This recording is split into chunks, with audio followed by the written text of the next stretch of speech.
Ties. You think about them not so much, but they're part of your daily life.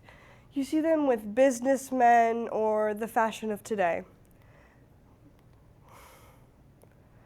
Today we're going to be discussing the history of the tie and how it became such a mainstream ideal, as well as the effect on society that the tie has had on everybody, as well as how to tie it, because many don't know how to tie a tie.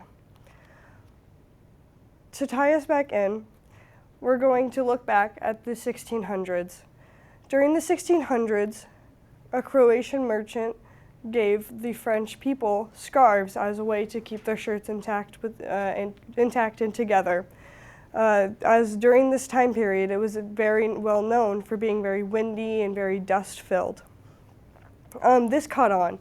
It became very fashionable, and many people started to enjoy this, as we see with King Louis also adapting this into having large scarves, and many people seeing this as the ideal fashion trend of this era. Flashing us forward into the roaring 1920s of our America, we see the idea of the tie being brought into America and patented by an American fashion designer, and he implemented this into the working class and people of this time. Of course, this tie isn't the only one you see. According to many colleges, such as this research study done by Grinnell College, the clip-on tie is a very large sensation that helped many people when it comes to accessibility and availability, as it comes way cheaper sometimes than these ties. The actual first clip-on tie first came about in Iowa, as it turned towards working class and their safety, as it was very frowned upon to wear actual ties when it came to working in the factories that many people worked in during this time. The materials you'll need today is just a simple tie. That's as simple as it gets, but some do like to tie in with a tie clip that holds your tie to your shirt. Ties have always been seen in society as something that holds status and something that holds money. This comes from the working class people of America during this time period. In a study done by the National Library of Medicine, fashion is a very large part of self-expression, and it's a very abstract form of expression that many choose to use to show themselves and communicate things that they feel they cannot do with words.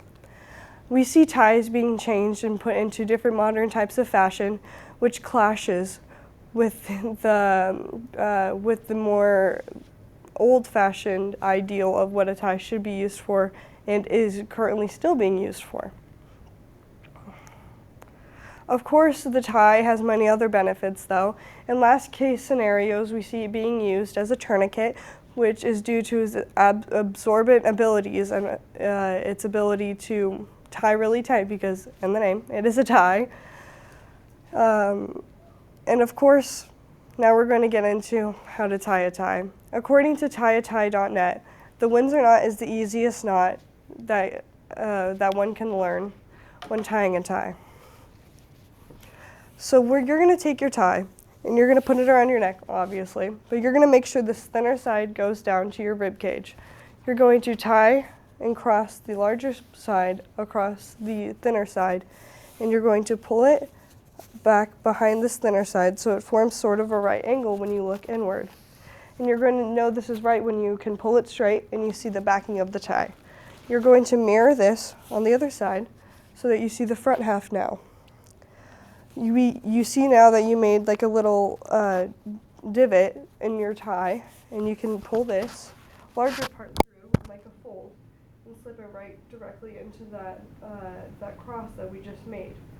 Of course, it's not going to look pretty your first time, it comes with practice, but to make it prettier, you grab this larger part with one hand and you shape it.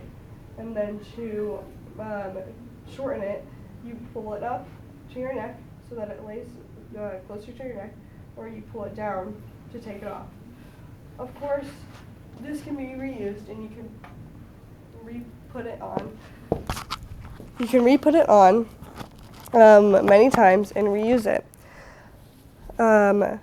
So today we discussed the history of the tie, as well as the societal impact it has, and how to tie it, of course.